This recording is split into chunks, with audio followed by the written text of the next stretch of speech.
almuslimun, bali tunatahammali, tunapata mazingatio katika yale ambayo aliyasema Mtume Muhammad sallallahu alaihi wasallam ya kwamba watu watashindana kuitafuta dunia kama walivyoshindana waliokuwa kabla yetu, lakini dunia itawaangamiza kama walivyoangamia waliokuwa kabla yetu. Ayuha almuslimun, tutizame maneno ambayo ni mazito anayoyatamka Mtume Muhammad sallallahu alaihi wasallam katika ghazwat Badr, ghazwat Khandaq ambayo ilifahamika kama ghazwat al-Ahzab. Ghazwat al-Khandaq, vita ambavyo vilikuwa ni vikali mno, vita ambavyo masahaba ridwanullah alaihim walipata taabu na kuteseka katika kuchimba handaki ambalo lilichimbwa la kuizingira Madina yote, lakini handaki hilo walichimba katika hali ambayo ni ngumu, masahaba ridwanullah alaihim wakiwa na njaa, hawana vyakula. Ikafikia pahala wakifunga matumbo yao na kuweka jiwe tumboni, yaani wanatafuta nguo ama vilemba vyao ambavyo walikuwa wakivitumia na kukaza tumbo lao ili waweze kupambana na kuchimba handaki, njaa isiweze kuwashinda. Hii ndio hali ambayo walikuwa nayo. Mtume Muhammad sallallahu alaihi wasallam baada ya kuona hali hiyo kwa masahaba ridwanullah alaihim, na yeye akiwa ni mstari wa mbele, akasema huku akiashiria na kuwapa moyo, akasema Allahumma inna aisha al-akhirah, inna aisha al-akhirah. Kamili Allah, hakika maisha ni maisha ya akhirah, hakika maisha ni maisha ya akhirah. Masahaba kila walipokuwa wakisikia maneno haya Mtume Muhammad sallallahu alaihi wasallam, yuqawi imanahum, imani zao zilikuwa zikizidi na wakizidi kupambana na hali ambayo walikuwa nayo. Yote hii ni kwa sababu at-tanafusu bil akhirah, walikuwa wakishindana katika kutafuta akhirah.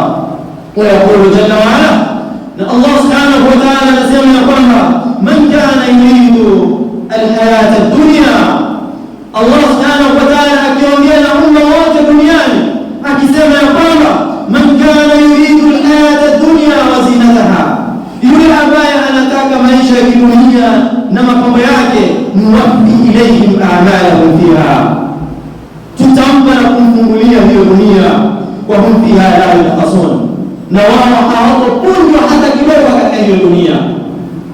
Yule ambaye kupa yake na makimbilio yake atakuwa ni maisha ya kidunia, Allah subhanahu wa ta'ala anamwahidi, anasema ya kwamba nuwaffi ilayhim a'malahum fiha, atakunjuliwa dunia, wa hum fiha la yunqasun, tambua ya kwamba hautapunjwa hata kidogo, hata punje katika hiyo dunia.